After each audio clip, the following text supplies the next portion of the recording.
Hi, ഞങ്ങൾക്കിന്ന് Kalyan ജ്വല്ലേഴ്സിൽ നിന്നൊരു call വന്നു. എന്താണെന്നല്ലേ, നിങ്ങൾക്കൊരു ഇഫ്താർ ഗിഫ്റ്റ് ഉണ്ട്, എത്രയും പെട്ടെന്ന് വന്ന് കളക്ട് ചെയ്യുമെന്നും പറഞ്ഞു. ഒന്നും നോക്കിയില്ല, ഉണ്ണിച്ചേട്ടൻ എനിക്ക് ബർത്ത്ഡേക്ക് ഗിഫ്റ്റ് ചെയ്ത ഡ്രസ്സും എടുത്തിട്ട് ആമക്കുട്ടിയെ പെട്ടെന്ന് റെഡിയാക്കി ഞങ്ങൾ ഇറങ്ങി നേരെ ബുർജുമാനിലെ കല്യാൺ ജ്വല്ലേഴ്സിലോട്ട്.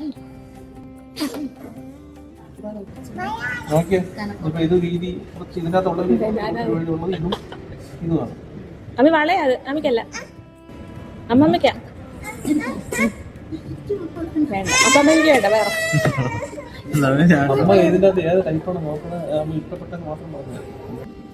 ഞാനും ആമിക്കുട്ടിയും കൂടെ ഇവിടെ കല്യാൺ ജ്വല്ലേഴ്സിൽ വന്നതാണ്. ഞാനും ആമിക്കുട്ടിയുടെ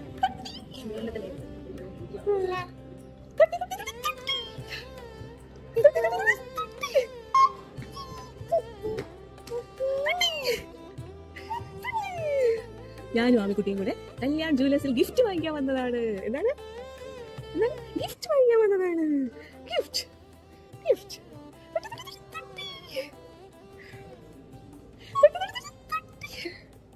കല്യാൺ ജ്വല്ലേഴ്സിൽ ഞങ്ങളെ വെൽക്കം ചെയ്തത് ജോസ്മിൻ ആണ്. ഞങ്ങൾ ദുബായ് വന്ന ശേഷം മോസ്റ്റ് ഓഫ് ദ ഗോൾഡ് പർച്ചേസസും കല്യാണിൽ നിന്നായിരുന്നു. അതുകൊണ്ട് തന്നെ ഞങ്ങളും കല്യാണും പിന്നെ ഓസ്മിനും തമ്മിലുള്ള ആ ഒരു കണക്ഷൻ, ആ ഒരു ബോണ്ട്, അത് ഗ്രോ ചെയ്തു, കൂടുതൽ സ്ട്രോങ് ആയി. ഇപ്പം ഹീസ് അവർ ഫ്രണ്ട്.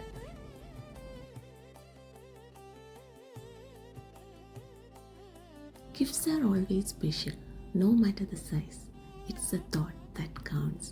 അങ്ങനല്ലേ, നമ്മൾ പേരൻസിന് ഒരു ഗിഫ്റ്റ് വാങ്ങി കൊടുക്കുമ്പോൾ കിട്ടുന്ന ഒരു ഹാപ്പിനെസ്, ആ ഒരു ഫീൽ, ആ ഒരു ഫീൽ നമുക്ക് വേർഡ്സിലൂടെ പറഞ്ഞറിയിക്കാൻ പറ്റില്ല.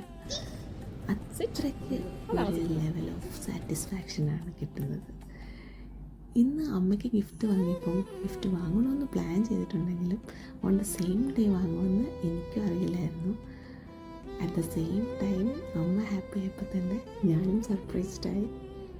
So thanks to ഉണ്ണിച്ചേട്ടൻ.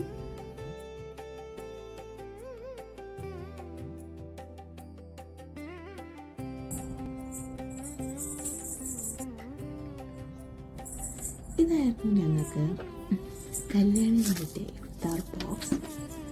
So dates ഒക്കെ ചേർന്നിട്ട് നല്ലൊരു ക്യൂട്ട് ബോക്സ് ആയിരുന്നു.